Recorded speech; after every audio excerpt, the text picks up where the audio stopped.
Greetings and salutations, loyal viewers of this channel and disloyal viewers. Yes, I know you're there. I know you only click on certain videos, and don't think you are not seen by me. Today we're going to talk about what's going on in the city of Chicago, because there was crazy rioting and looting and all kinds of madness, but underneath all of that was actually the story of all four Walmarts in the area deciding that they're going to close. And on top of that, they essentially gave up 5 days notice that they were packing up and leaving, and I find this to be incredibly intriguing, but specifically the reaction to this even more intriguing. But before we get into that, I just want to say thank you to my members over at actualjusticewarrior.com/join. Give me the money.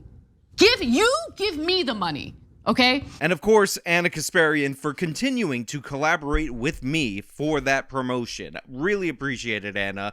Definitely. Mark Kate, good morning. An abrupt closing for these four Walmart stores, really just about 5 days after these communities found out about Walmart's departure. Now, residents are, of course, frustrated with the loss of this store, and already having been a food desert, they claim. They plan to voice those frustrations in a rally here later today. So one of the things that I find absolutely interesting about the city of Chicago and a bunch of these lawless democratic cities across our country is that people will rally together, they'll form protest movements, they'll talk about how evil corporate America is so evil and it's creating food deserts, but they'll never actually address the issues that lead to the closing of businesses like Walmart, issues that we've addressed on this channel over and over again, and we've talked about in relation to Walmart specifically closing other locations across the country, because guess what?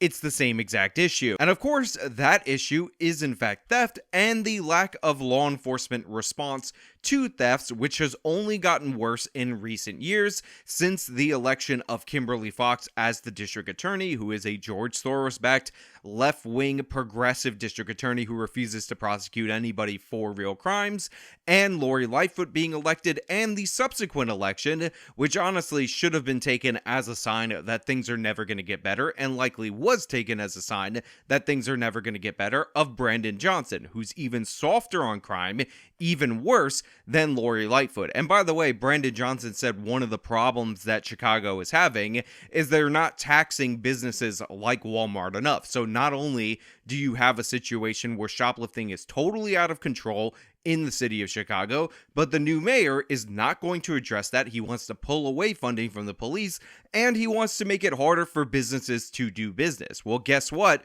When you vote for this kind of thing, the businesses can respond. There's no reason for them to stay there. It turns out none of these Walmarts had been profitable for 17 years. Walmart says it just hasn't been profitable in these neighborhoods, claiming to lose tens of millions of dollars over the years. And you've given them no sign that it's going to turn around. So Walmart's packing up, they're leaving, and the city of Chicago deserves it. And by the way, the people featured in these videos, because these are in largely black neighborhoods, overwhelmingly voted for Brandon Johnson. So this is not a case like New York, where the black and Hispanic areas in the Democratic primary voted for the most tough on crime candidate. They voted for the least tough on crime candidate, the most anti-business candidate, and now the businesses are responding and the people are upset and they want to protest, and they actually dared to blame the businesses for the crime that's going on in Chicago. Oh, we have healthcare deserts.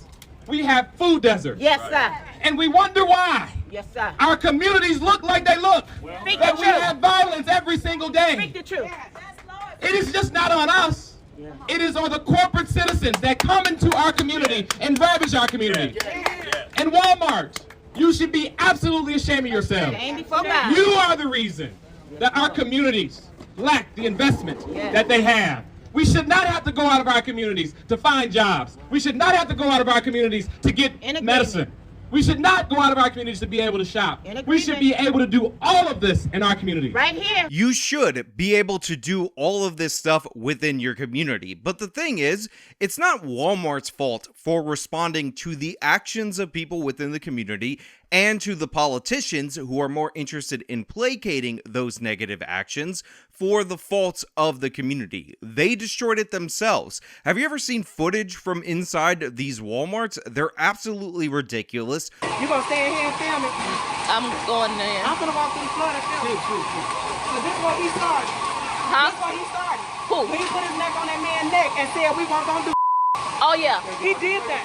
That's fine and all, but you know we lost our Walmart. But you know we lost our Walmart, right? Is it ours? Huh? Is it ours? Yes, because it's in our community. Because guess where we're gonna go for our Christmas? So we not smart enough to build our own Walmart? Are we not smart enough to take out a loan and build our own? Because they'll let us, right? Yeah. All that shit. We gotta put our money together. We ain't gotta let nobody let us. I would love to see that happen. I would love to see that happen. I would be very surprised if he gets past that door. Frozen shit.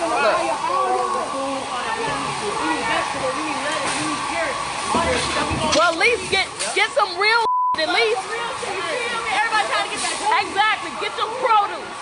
Damn. Brawls happening all the time, and the idea that it's on Walmart to just take it, like they're a charity case, like they're owed something, they're entitled to the services, entitled to steal from Walmart, not even entitled to pay for the services that they provide, is absolutely absurd and insane. But this guy had the audacity to hold a rally blaming Walmart for closing when we have warning after warning from store after store about how they can't stay in business due to the fact that they've essentially decriminalized shoplifting. You could still get arrested, you could still get ticketed, but you're essentially released with a slap on the wrist each and every time, and the problem has only gotten worse. And Walmart in particular is uniquely vulnerable to shoplifting on a high scale, because what Walmart does, and the reason they're so successful, is they sell a lot of volume, a lot of products at very low margins to their customers.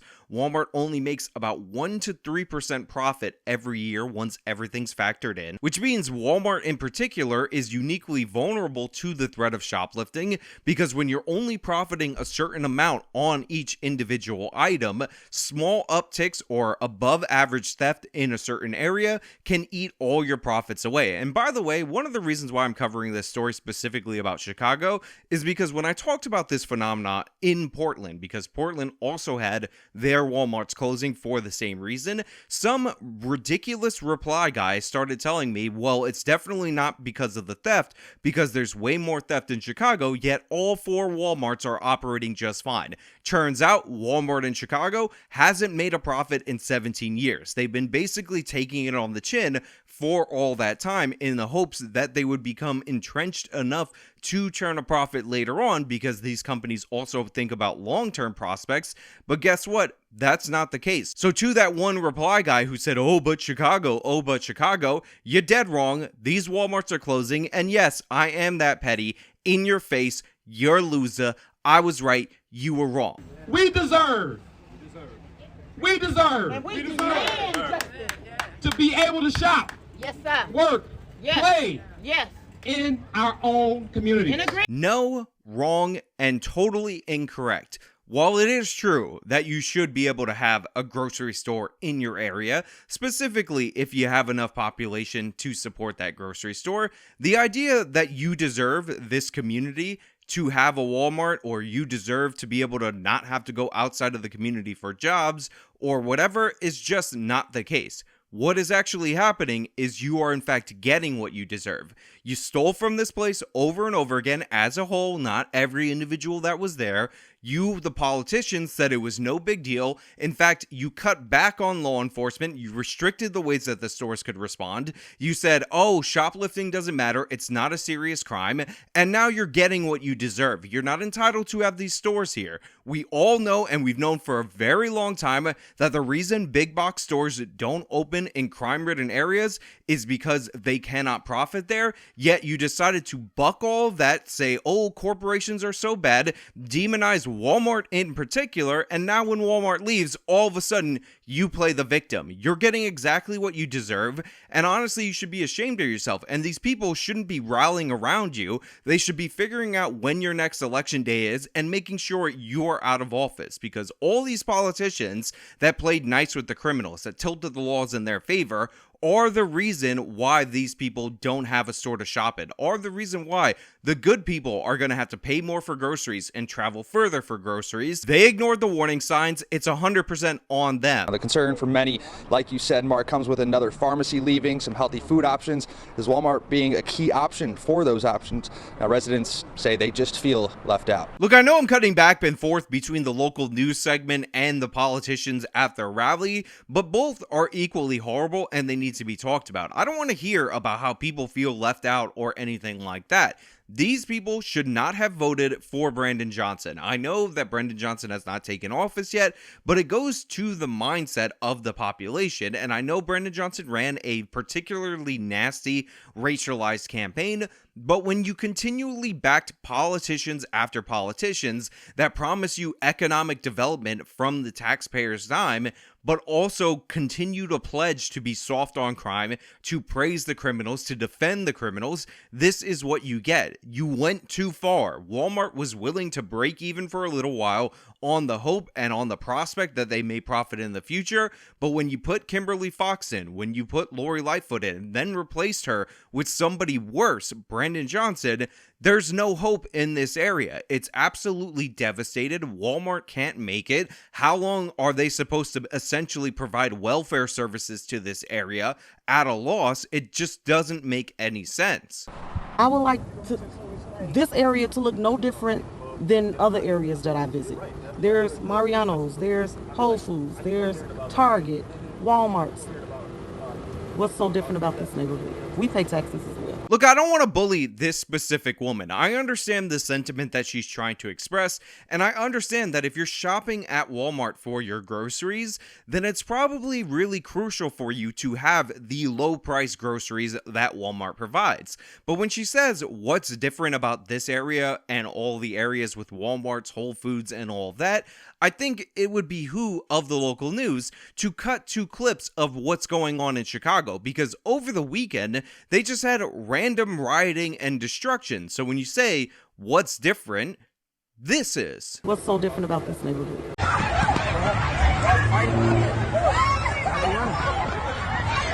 What's so different about this neighborhood?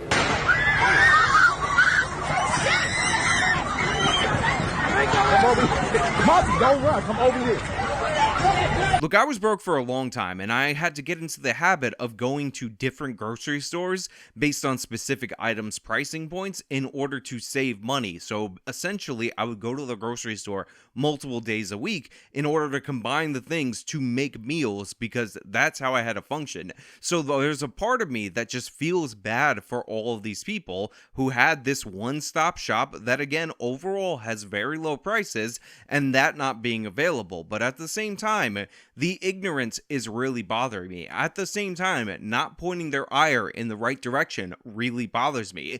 At the same time, the fact that they're not condemning the politicians, instead they're rallying around them against Walmart, really bothers me, because if you wanted to solve this problem, you could see the trend coming from a mile away. I've talked about it multiple times on this channel. You've heard about it on the news in San Francisco, Portland, all these other cities, yet they did nothing. In fact, they consistently voted in such a way to make the problem worse, and now they're surprised at the results, and now they're upset. Now they're saying Walmart, the corporation that they demonize, the corporation that, by the way, supposedly, allegedly destroys communities like this, is destroying the community by leaving the community. So it was an invader when it came in. All these left-wing Democrats were against it when they were public enemy number 1. I know that's shifted to Amazon right now, but for those of you who have a memory longer than 8 days, it used to be Walmart that all the lefties were angry at. And now all of a sudden, oh wow, it feels so bad. Why can't we be like those nice neighborhoods where there aren't crazy riots and theft? I don't understand. I just want our stores. Stop voting for these people. Stop voting for these Democrats. In fact, you don't even have to stop voting for the Democrats. But when you have somebody who's running tough on crime versus somebody who's running on getting rid of the police and pretending criminals are Aladdin, don't vote for the guy who says criminals are Aladdin based on the fact that he's trying to make it a racialized campaign, based on the fact that he's running one of the nastiest campaigns in the history of the city of Chicago. People feel abandoned, right? I mean, where are the healthy eating options in the neighborhood? You know, y'all want us to continue to go to, to eat fried foods. You know, we need some healthy eating options. Now, look, I do feel bad. I do feel sympathetic for the woman who's realizing that she's going to have to pay much more for groceries and how the neighborhood is going to decay even further. But I do want to say that this guy, not as sympathetic towards him, because the way that he frames it is that somehow it's negatively impacting you, that him and his community are going to eat worse because the Walmart is closing. Again, victimizing yourself, even though the reason that Walmart is closing is due to the unchecked theft and due to the fact that nobody in these areas, specifically these are the areas that voted for Brandon Johnson, is actually pushing for change to stop it. We hear all the time about how, oh, it's stealing from a corporation, it's no big deal, they should just eat the loss. Well, guess what? They're tired of eating the loss, and the idea that you're going to go eat super unhealthy due to the fact that the Walmart was driven out of business by people in your community doesn't make any sense. I don't feel sympathetic for that position. I think it's ridiculous. It's more not taking accountability for your own actions.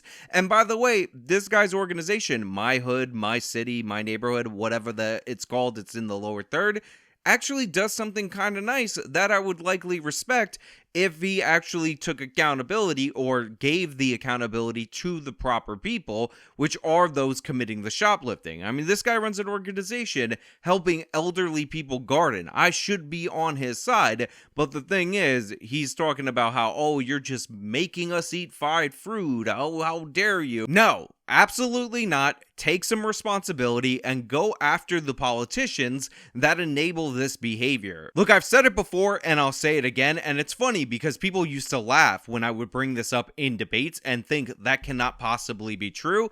But crime drives poverty, not the other way around. If you have rule of law, if you have protections for private property, if people can invest money, go into business, and potentially make a profit, we have a free market system and people will willingly do that. They will willingly provide goods and services to all kinds of neighborhoods, all kinds of people, as long as they know that their only risk is the risk that is generally associated with going into business. But if you allow criminality to run rampant and nothing about an investment can be secure, insurance rates go up, potential profits are almost guaranteed to be gobbled up by theft, the government is clearly not on your side, not even prosecuting, so there's no deterrent effect, and there's physical danger for you and your employees to operate in a certain area, you're going to see those businesses flee. And that's exactly what's happening in this area. All of these people are paying more for groceries. The people who worked at Walmart are no longer employed there, so they are all significantly worse off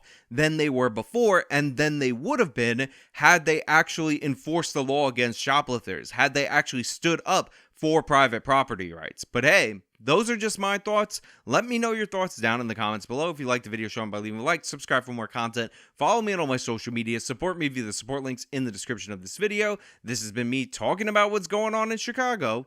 Till next time.